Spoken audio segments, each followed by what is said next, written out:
মানুষের মতো দেখতে জীবজন্তু বলে যদি থেকে থাকে তা ছিল সেদিনের মাওবাদীরা, যারা কিনা সবাই আজকে তৃণমূলের নেতা। মমতা ব্যানার্জির ভাইপো চোর, ওনার 14 গোষ্ঠী চোর, ওনার গোটা পার্টি চোর। এসএসকেএম হাসপাতালটাকে একটা প্রাইভেট রিসোর্ট বানিয়ে ভেতরে শুয়ে থাকবেন। 6 ফুট রাস্তা টেন্ডার পাস হলে 3 ফুট রাস্তা তৈরি হয়, বাকি 3 ফুটের টাকা ওনার এমএলএ আর পঞ্চায়েত মেম্বারদের ঘরে ঢোকে। মর্গে ডেড বডি নিয়ে পর্নোগ্রাফি শুট করতো সন্দীপ ঘোষের লোকেরা, তৃণমূলের ওখানকার ছাত্র পরিষদের নেতারা।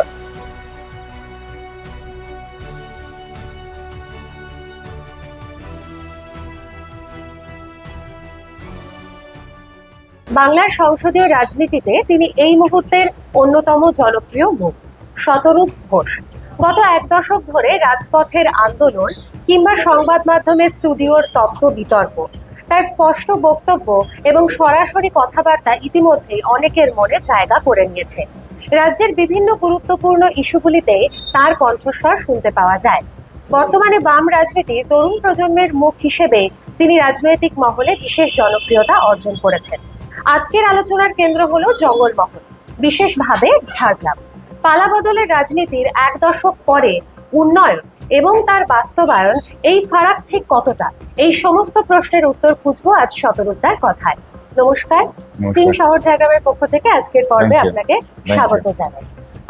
এই জঙ্গলমহল তা কিন্তু একসময় বাম রাজনীতির মূল দুর্গ ছিল, কিন্তু বেশ কিছুটা সময় পর দেখা যায় যে মানুষের আস্থা কিছুটা হলেও হারিয়েছে। তৎকালীন বাম সরকারের কোনো নীতি নাকি তাদের কোনো জেদ, ঠিক কি কারণে মানুষের আস্থা আপনারা হারিয়েছেন বলে মনে করেন? নীতি বা জেদের থেকে বড় কথা আমি যেটা বলবো তা হচ্ছে এক ধরনের রাজনীতিকে আটকাতে না পারা। মানে সরাসরি একটা গণতান্ত্রিক ব্যবস্থায় অস্ত্র তুলে রাজনীতি, একদম ব্যক্তি হত্যার রাজনীতি ধরে ধরে আমাদের পার্টির নেতা কর্মী এবং যাদের একটা বড় অংশই গরিব মানুষ। কেননা এটা দেখুন, এটা তো ঘটনা, এটা আমি খালি জঙ্গলমহল বা ঝাড়গ্রাম, পশ্চিম মেদিনীপুর, বাঁকুড়ার কথা বলছি না, বা পুরুলিয়ার কথা বলছি না, এটা গোটা বাংলাতেই দেখবেন। বিশেষ করে গ্রাম বাংলায় কমিউনিস্ট পার্টির নেতাকর্মী বলতে লোকে বুঝতেন যে গ্রামের কৃষক ক্ষেত মজদুর ইউনিয়ন করেন। একটা বড় ইয়ে ছিল যে গ্রামের স্কুল মাস্টার, কেউ প্রাইমারি টিচার, মাধ্যমিক টিচার, মাস্টার মশাই, তারা হচ্ছে সিপিএম এর নেতাই, কমিউনিস্ট পার্টির নেতা। আর তৃণমূল জমানায় দেখবেন তৃণমূলের গ্রামের নেতা মানে হচ্ছে যার হচ্ছে কন্ট্রাক্টর, 3টে ডাম্পার আছে, কারোর হয়তো হাইওয়ের ধারে পেট্রোল পাম্প আছে, বিয়ার বার আছে, তারা হচ্ছে গ্রামের নেতা। তো আমাদের পার্টির নেতাদের একটা বড় অংশ যারা কিনা একেবারেই গরিব মানুষ ছিলেন, শিক্ষক ছিলেন, কি হয়তো ক্ষেতমজুর ছিলেন, কৃষক ছিলেন, একদম ধরে ধরে ধরে ধরে তাদেরকে খুন করা, যেভাবে রক্ত ঝরানো হয়েছে জঙ্গলমহলে, যেভাবে মানুষ মারা হয়েছে, সেইটাকে আমরা আটকাতে পারিনি। এখন তার কারণ যাই থাক না কেন, এটা ঘটনা, তখন আমাদের সরকার ছিল, তা সত্ত্বেও সেটাকে আটকানো যায়নি। তো তার একটা মূল্য দিতে হয়েছে আমাদেরকে, এটা তো একটা কারণ। এর বাইরে গোটা রাজ্যের ক্ষেত্রে যে কারণগুলো আছে সেগুলো নিশ্চয়ই জঙ্গলমহলের ক্ষেত্রেও সেগুলো রেলিভেন্ট। আমাদের গোটা রাজ্যের ক্ষেত্রে একটা সময়ের পরে হয়তো স্ট্যাগনেশন, মানুষের থেকে একটা বিচ্যুতি, কিছু ক্ষেত্রে একটু অতিরিক্ত পার্টির মানে অ্যাডমিনিস্ট্রেশন নির্ভর হয়ে পড়া, পার্টির যে নিজস্ব স্ট্রাকচার তার বাইরে পুলিশ কি অ্যাডমিনিস্ট্রেটরদের উপর তাদের চোখ কান দিয়ে বেশি দেখা, এইগুলো তো সব জায়গারই সমস্যা, সেটা আমার বিশ্বাস জঙ্গলমহলের সমস্যা। কিন্তু তার বাইরে জঙ্গলমহলের জন্য যদি আলাদা করে এখন অ্যাডিশনাল ফ্যাক্টর কাজ করেছে যদি আপনি বলেন, তাহলে আমি মনে করি এটা একটা ফ্যাক্টর, বড় একটা ফ্যাক্টর। সেই সময় জনমানুষে যে ক্ষোভ তৈরি হয়েছিল, সেই ক্ষোভ আজকে কিছুটা হলেও প্রশমিত হয়েছে, আপনার কি মনে হয়? আমাদের প্রতি জনমানুষে দেখুন বিশাল একটা ক্ষোভ হয়েছিল বলে কিন্তু এটা আমি মনে করি না। তবে একটা ঘটনা, একটা সময় পরে হয়তো এটা হয়ে গেছিল, কিছু অভিযোগ নিশ্চয়ই ছিল, কিন্তু ক্ষোভ বলতে যেটা বোঝায় সেরকম কোনো ক্ষোভের বিস্ফোরণ তো আমরা কখনো দেখিনি। আর তাহলে তো আজ পর্যন্ত আমাদেরকে অন্ততপক্ষে রাস্তা দিয়ে হাঁটতে তো কেউ চোর বলেন নাকি, কেউ অন্তত মাথা উঁচু করে রাজনীতি করতে কোনো অসুবিধা হচ্ছে না। তবে হ্যাঁ, একটা ঘটনা আমি যেটা মনে করি যে একটা সময় একটা স্ট্যাগনেশন আছে না, যে এদের যা দেওয়ার ছিল দেওয়া হয়ে গেছে, এর চেয়ে বেশি এদের আর কিছু দেওয়ার নেই। হ্যাঁ, বা একটা যেটা আমাদের গ্রামীণ কৃষি সমাজ, যেটা আমাদের পার্টির একটা প্রধান ভিত ছিল, সেখানে একটা ভুল ধারণা তৈরি হওয়া, তার জন্য দেখুন আমার যে বিরোধী সে আমার বিরুদ্ধে চক্রান্ত করবেই, আমি তো আর বিরোধীর কাছ থেকে কোঅপারেশন আশা করতে পারি না। কিন্তু রাজনৈতিক দল হিসেবে আমারই কাজ সেই চক্রান্তটাকে প্রতিহত করা, সেটা আমরা করতে পারিনি। একটা পারসেপশন তৈরি করা গেছিল যে একটা সময়ে কমিউনিস্ট পার্টি যে অর্থে কৃষকের পার্টি ছিল, আজকে আর তা নেই। সুতরাং সেটাকে আমরা, সেই পারসেপশনগুলো ছিল, সবকিছু মিলিয়ে কি একটা আর এদের আর কিছু দেওয়ার নেই, এদের যা দেওয়া ছিল দেওয়া হয়ে গেছে, এবার নতুন কেউ আসুক, এরকম একটা ব্যাপার ছিল। সেটা আমার মনে হয়েছে বেশি আর কি ইয়ে। আপনি কি মনে করেন যে তৎকালীন সময়ে ভুল থেকে বর্তমান সরকার কিছু শিক্ষা নিয়েছে, নাকি যা ভুল ছিল সেগুলো এখনো রয়েই গেছে? না না, ওরা অনেক নতুন ভুল আবিষ্কার করেছে, এটা তাদের গুণ। মাওবাদী প্রভাব কমানোর ক্ষেত্রে বাম সরকার ব্যর্থ হয়েছিল বলেই মনে করা হয়। বর্তমান সরকার ঠিক আলাদা কি করেছে? মাওবাদীদেরকে তৃণমূল নেতা বানিয়েছে, মাওবাদীদের অনেক পয়সা হয়েছে। যারা আগে জঙ্গলে জঙ্গলে লোক খুন করে বেড়াতো তারা এখন কোটি কোটি টাকা সম্পত্তির মালিক হয়েছে। মাওবাদীদেরকে আমি মানুষ বলে মনে করি না। দেখুন, যে যাই বলুক না কেন, অনেক লোকের অনেক রোম্যান্টিসিজম থাকতে পারে, অনেক শহুরে অনেক আঁতেল যারা সন্ধ্যেবেলা বাড়িতে বসে ওই এসি ঘরে বসে নরম সোফায় বসে সিঙ্গেল মল্ট খেতে খেতে বামপন্থা চর্চা করে, সেই সমস্ত কিছু আঁতেলের কাছে মাওবাদীদের নিয়ে অনেক রোম্যান্টিসিজম থাকতে পারে। কিন্তু আমি যে হচ্ছে মাওবাদীদেরকে দেখেছি ওই সময়, আমার থেকে অনেক বেশি হয়তো আপনারা দেখেছেন, বা আপনি তখন হয়তো অনেক ছোট ছিলেন, আপনার বাড়ির লোকেরা দেখেছেন, by virtue of belonging to Jhargram, এখানকার মানুষ হওয়ার সুবাদে আমার থেকে অনেক বেশি করে আপনারা দেখেছেন। কিন্তু আমি ওদেরকে মানুষের পর্যায়ে মনে করি না, আমি ওদেরকে মনে করি একেবারে মানে মানে কি বলবো, মনুষ্যতার প্রাণী, মানে মানে মানুষের মতো দেখতে জীবজন্তু বলে যদি কিছু থেকে থাকে তা ছিল সেদিনের মাওবাদীরা, যারা কিনা সবাই আজকে তৃণমূলের নেতা। রাস্তা, স্বাস্থ্য, শিক্ষা, এই তিন ক্ষেত্রে বাম আমল আর বর্তমান সরকারের মধ্যে সবচেয়ে বড় পার্থক্য কোথায়? বামফ্রন্ট সরকারের সময় পশ্চিমবাংলার বিধানসভায় দাঁড়িয়ে ঘোষণা হতো যে প্রত্যেক শিক্ষাবর্ষে কতগুলো নতুন স্কুল খোলা হচ্ছে। তৃণমূল সরকারের আমলে তৃণমূলের শিক্ষামন্ত্রী বিধানসভায় দাঁড়িয়ে ঘোষণা করেছেন যে 8,200টা স্কুল পশ্চিমবাংলায় বন্ধ করা হচ্ছে। বামফ্রন্ট সরকারের সময় এসএসসিতে কারা কারা চাকরি পেয়েছে তার তালিকা বেরোতো। তৃণমূল সরকারের আমলে কোর্টের নির্দেশে কাদের কাদের চাকরি চলে যাচ্ছে, কারা কারা এসএসসিতে চাকরি হারাচ্ছে, এসএসসিকে সেই তালিকা বার করতে হয়। বামফ্রন্ট সরকারের সময় পশ্চিমবাংলায় জেলা হাসপাতাল তৈরি হয়েছিল, ব্লকে ব্লকে হাসপাতাল তৈরি হয়েছিল। কিন্তু একথা 100বার সত্যি যে তার মানে এই নয় যে পশ্চিমবাংলা স্বাস্থ্যে স্বয়ংসম্পূর্ণ, ইন দ্য সেন্স সরকারি স্বাস্থ্য ব্যবস্থা বাংলার 100 জন মানুষকে পরিষেবা দিয়েছিল, এমন নয়। সরকারি স্বাস্থ্য, এত বড় একটা রাজ্য, এত কোটি মানুষের বসবাস, একটা বড় অংশ গরিব মানুষ, তাদের সরকারি চিকিৎসার উপর নির্ভর করতে হয়। সুতরাং তারা প্রত্যেকে যে বামফ্রন্ট সরকারের সময় সরকারি চিকিৎসা পেতেন বা হাসপাতালে গেলে কোনো অভিযোগ থাকতো না এমন নয়। বেড না পাওয়ার সমস্যা ছিল, হাসপাতালে অপরিচ্ছন্নতার সমস্যা ছিল, কাগজে মাঝে মধ্যে খবর বেরোতো যে হাসপাতালের ওয়ার্ডে বেড়াল দেখা যাচ্ছে, এই হচ্ছে, এই সমস্ত সমালোচনা সত্যি। কিন্তু এই কথা কেউ কোনোদিন কল্পনা করতে পারতেন না যে একজন সাধারণ মানুষ তিনি হাসপাতালে ভর্তি হতে যাবেন, তিনি হাসপাতালে ভর্তি হতে পারবেন না। তার কারণটা হচ্ছে তার বাচ্চাকে হয়তো সে নিয়ে গেছে, তার বাচ্চাকে হাসপাতালের সামনে ফুটপাতে মরে যেতে হবে। তার কারণটা হচ্ছে বামফ্রন্টের কোনো নেতা চোর চুরি করে সিবিআইয়ের হাত থেকে বাঁচবে বলে এসএসকেএম হাসপাতালের উডবার্ন ওয়ার্ডটাকে নিজের কোঠা বাড়ি বানিয়ে, নিজের খামার বাড়ি বানিয়ে ভেতরে ওখানে স্যুট বুক করে 1 মাস 1.5 মাস ধরে শুয়ে আছে। তার কারণটা হচ্ছে ইডি সিবিআই যাতে তাকে গ্রেপ্তার না করতে পারে। সূর্যকান্ত মিশ্র, বুদ্ধদেব ভট্টাচার্যরা, গৌতম দেবরা, মানব মুখার্জিরা, তারা চুরি করে সিবিআইয়ের হাত থেকে বাঁচার জন্য এসএসকেএম হাসপাতালটাকে একটা প্রাইভেট রিসোর্ট বানিয়ে ভেতরে শুয়ে থাকবেন। হাসপাতালের ভেতর মুখ্যমন্ত্রীর বাড়ির কুকুরের ডায়ালিসিস হবে, আর সেই কারণে একজন পেশেন্ট হাসপাতালে ভর্তি না হতে পেরে তাকে ফুটপাতে মারা যেতে হবে। এই জিনিস কেউ কল্পনা করতে পারতেন না। আজকে আমাদের বিরুদ্ধে 100 জন মানুষের 100টা সমালোচনা থাকতে পারে এবং সেগুলো ন্যায্যও হতে পারে। আমি কখনো বলবো না যে আমাদের বিরুদ্ধে মানুষের সমালোচনার কোনো কারণ নেই, 100টা ন্যায্য সমালোচনা থাকতে পারে। কিন্তু আমাদের অতি বড় শত্রু কথা বলতে পারবেন না যে বামফ্রন্টের আমলে শিক্ষায় বা স্বাস্থ্যে এই জিনিসগুলো ঘটেছে, যা কিনা আজকে ঘটছে। সেই সময় বেশ কিছু ক্ষেত্রে অবহেলার অভিযোগ ছিল, সেই অবহেলার ধারাবাহিকতা কি আজও বজায় রয়েছে? অবহেলার অভিযোগ আমি বলবো না, তবে হ্যাঁ গাফিলতির অভিযোগ হয়তো ছিল কিছু ক্ষেত্রে। ওটাকে আমরা অবহেলা বলবো না, ওটা ইচ্ছাকৃত ছিল না। অবহেলাটা ইচ্ছাকৃত হয়, কিছু ক্ষেত্রে হয়তো ভুল ছিল, আমাদের ভুল ছিল, কিন্তু আমাদের ইচ্ছাকৃত অপরাধ ছিল না। কিন্তু আজকে যেটা হচ্ছে সেটা হচ্ছে ইচ্ছাকৃত অপরাধ। এসএসকেএম হাসপাতালে কি এনআরএ কি আপনার আরজি করে, এগুলো বলতেও খারাপ লাগে। একজন মানুষ তিনি বডি ডোনেট করেছেন মৃত্যুর পরে, তার মানেটা কি? মানে সেই মানুষের তো আর পৃথিবী থেকে কিছু পাওয়ার নেই, তিনি তো চলে গেছেন পৃথিবী থেকে। আমি যেদিন পৃথিবী থেকে চলে যাবো, আমি যেদিন পৃথিবীতে থাকবো না, আমার পরবর্তী পৃথিবী যেন ভালো হয় তার জন্য নিজের শরীরটাকে দিয়ে গেছেন চিকিৎসা বিজ্ঞানের উন্নতির জন্য। তার শরীরের ওপর চিকিৎসা বিজ্ঞানের যা উন্নতি হবে তার সুফল তো তিনি পাবেন না। তিনি যখন পৃথিবী থেকে চলে যাবেন তখন যে মানুষেরা থেকে যাবে তাদের যেন কল্যাণ হয়, তার জন্য একজন মানুষ নিজের শরীর দিয়ে গেছেন। সেই শরীরটাকে নিয়ে আরজি করের মগ থেকে বার করে পর্নোগ্রাফি শুট হতো।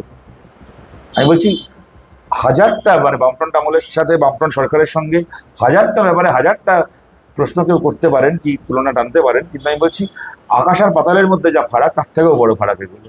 এগুলো কোনো মানে আজকে যেগুলো চলছে সেগুলো না কোনো মানে সমালোচনা, সেগুলো কোনো নিন্দার প্রশ্ন না। এগুলো এগুলো মানে মনুষ্যতার কতগুলো ব্যাপার চলছে, মনুষ্যতার বিষয় এগুলো। এগুলো অমানবিক, এগুলোকে কি বলা যায় আমি জানি না, কিন্তু এগুলো সত্যি বলার কোনো ভাষা নেই।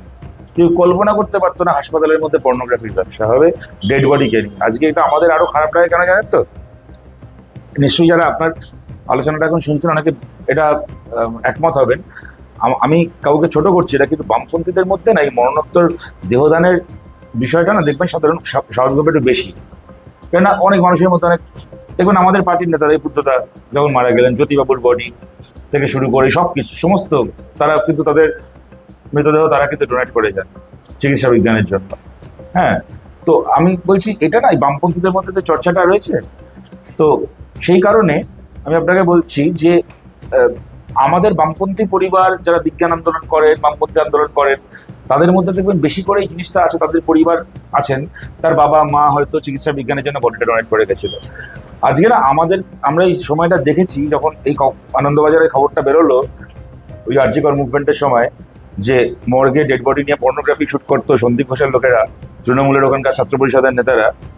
আমি তারপর দেখেছি এরকম মানুষকে যার মা মারা গেছেন আজ থেকে 5 বছর আগে, বডিটা ওই এনআরএসআই ডোনেট করেছিলেন, ফোন করে না হাউ হাউ করে কাঁদছেন, মানে কথা আটকে যাচ্ছে তার ফোনে। তিনি মানে কি বলবো, মানে এক্সেন্ট্রিকের মতো কাঁদছেন। কি অপরাধ ছিল বলুন তো তার?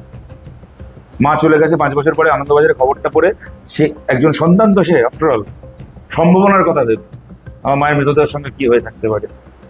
এই যে এইগুলোকে আপনি তুলনা করবেন বামফ্রন্ট সরকারের সঙ্গে, এইগুলো আমি বলছি একটু তুলনার ঊর্ধ্বে এইগুলো। উন্নয়ন প্রকল্পের সংখ্যা বাড়ছে, কিন্তু বাস্তবে কে মাননীয় গুনেছে? কে গুনেছে বাড়ছে? কে গুনেছে বলুন আমাকে? যখন তৃণমূলের সরকার এসেছিল তখন বয়স ছিল 25, এখন আমার বয়স 40। সেটা কি তৃণমূলের জন্য বেড়েছে নাকি? কিছু প্রকল্প তো এমনিই হবে, যে কোনো গভর্নমেন্ট থাকলেই কিছু রাস্তাঘাট তৈরি হয়, কিছু স্কুল তৈরি হয়, কিছু হাসপাতাল তৈরি হয়, যে কোনো গভর্নমেন্টের সময়। তা কে কার সময় হয় না? সেটাকে বাড়া বলে নাকি?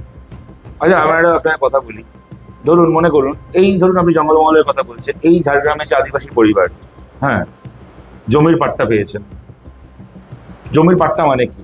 ধরুন গোটা বাংলা জুড়ে যত উদ্বাস্তু পরিবার, যেখানে যেখানে উদ্বাস্তু অঞ্চল রয়েছে, এইসব থেকে একটুখানি কম, ধরুন কলকাতা সংলগ্ন এলাকা, যাদবপুর, দমদম, নদিয়া, রানাঘাট, উত্তর বাংলার মনে করুন বিভিন্ন এলাকা, হিলি থেকে শুরু করে যে বর্ডার লাগোয়া এলাকাগুলো, গাইঘাটা, স্বরূপনগর, আমাদের এই সাইডটাতে উত্তর 24 পরগনার দিকটাতে, এই যে উদ্বাস্তু এলাকাগুলোতে যে জমির পাট্টা দেওয়া হয়েছিল, উদ্বাস্তু পরিবারকে কলোনি ল্যান্ড দেওয়া হয়েছিল। এই কলোনি ল্যান্ড দেওয়া, আদিবাসী মানুষকে জঙ্গলের পাট্টা দেওয়া, জমির পাট্টা দেওয়া মানেটা কি?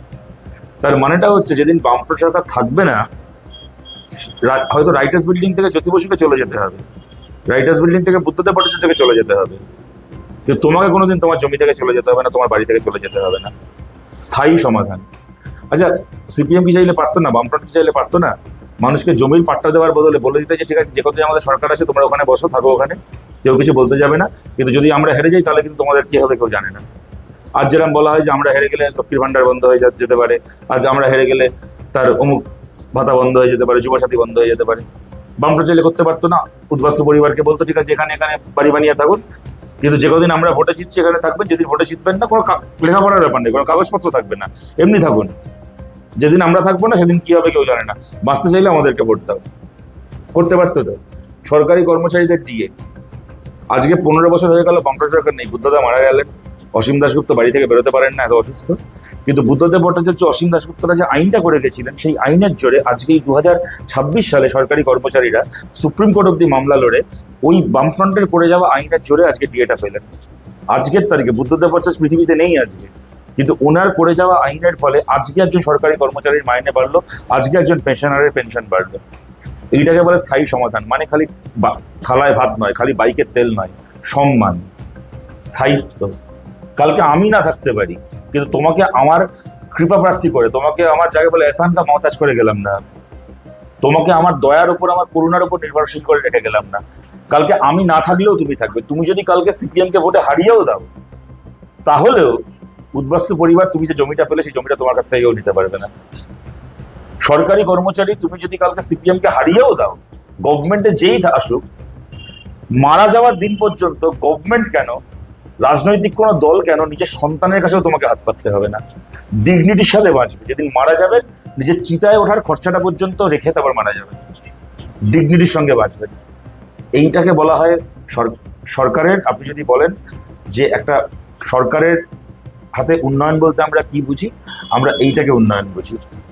মানুষকে এইভাবে নির্ভরশীল করে যাওয়া, তোমাকে আমি এক হাতে টাকা দিচ্ছি আর এক হাতে বলছি যে আমি এই মাসে দিয়ে গেলাম, পরের মাসে আমি না থাকলে না খেয়ে মরবে, এইটাকে আমাদের ডেফিনেশন অনুযায়ী, আমাদের পারসেপশন অনুযায়ী, আমাদের সংজ্ঞা অনুযায়ী এটা উন্নয়ন নয়। সিপিএম এর সময় দলীয় নিয়ন্ত্রণ খুব শক্ত ছিল, এখনকার যে শাসক দল রয়েছে তাদের সংগঠনও কি একই রকম ক্যাডার নির্ভর? আপনার কি ওরা বলতে পারে।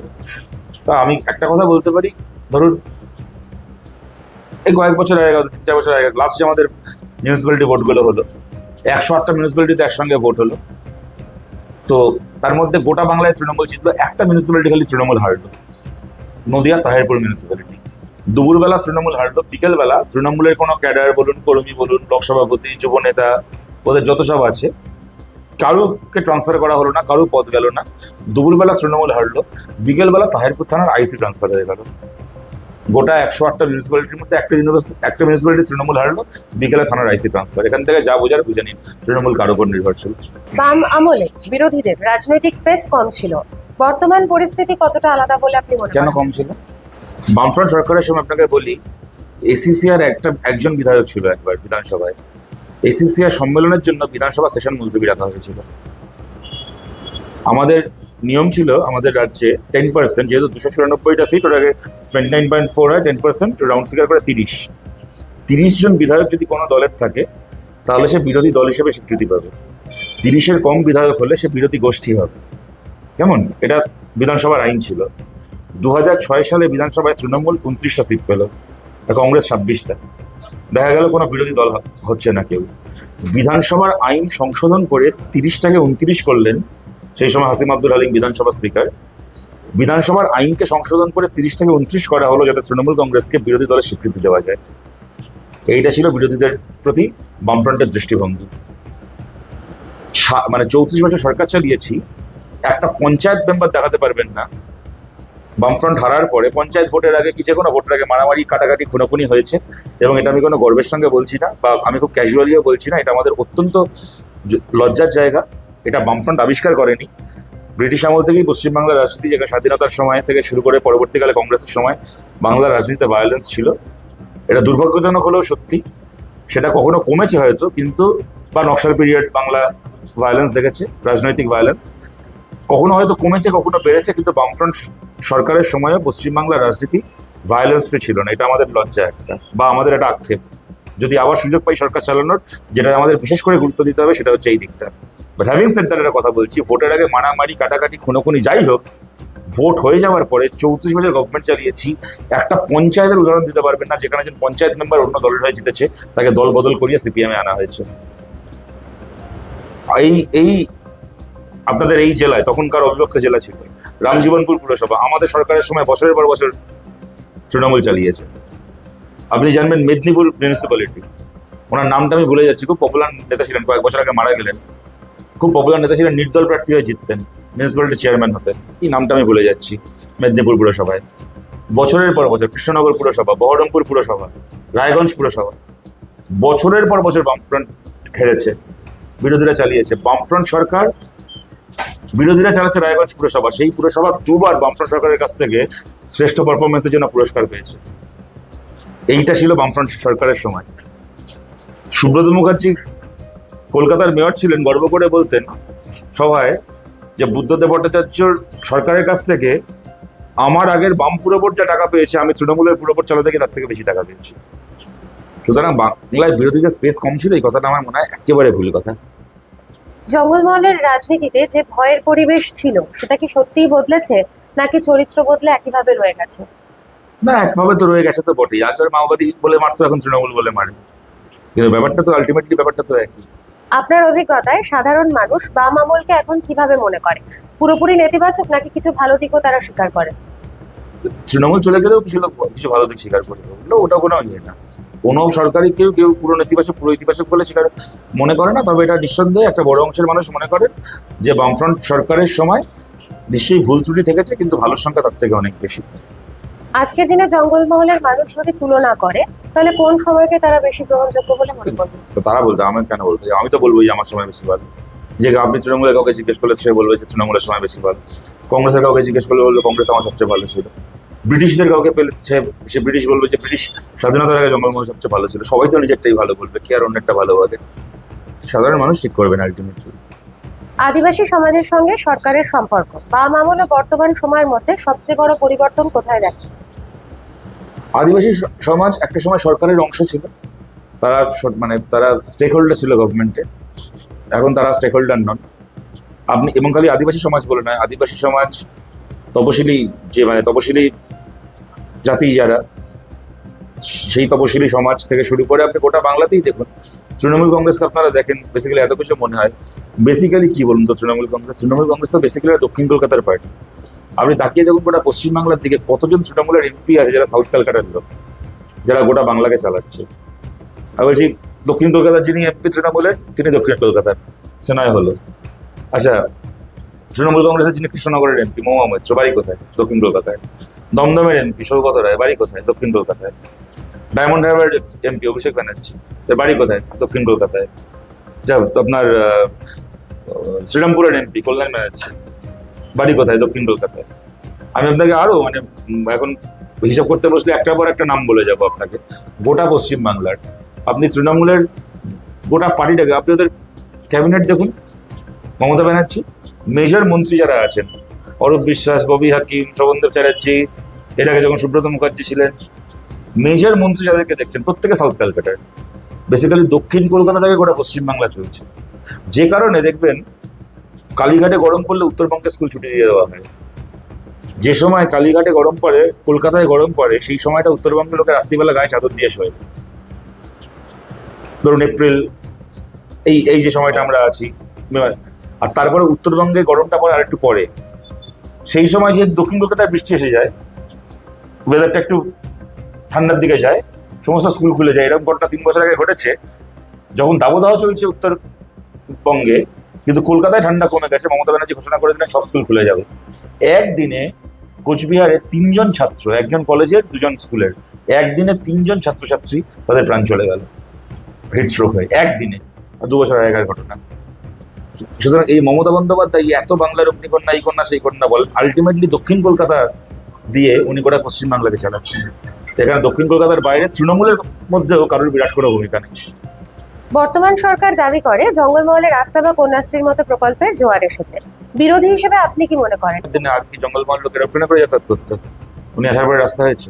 খবর আমাদের সময় হয়েছে, ওনার সময় 6 ফুট রাস্তা টেন্ডার পাস হলে 3 ফুট রাস্তা তৈরি হয়, বাকি 3 ফুটের টাকা ওনার এমএলএ আর পঞ্চায়েত মেম্বারদের ঘরে ঢোকে।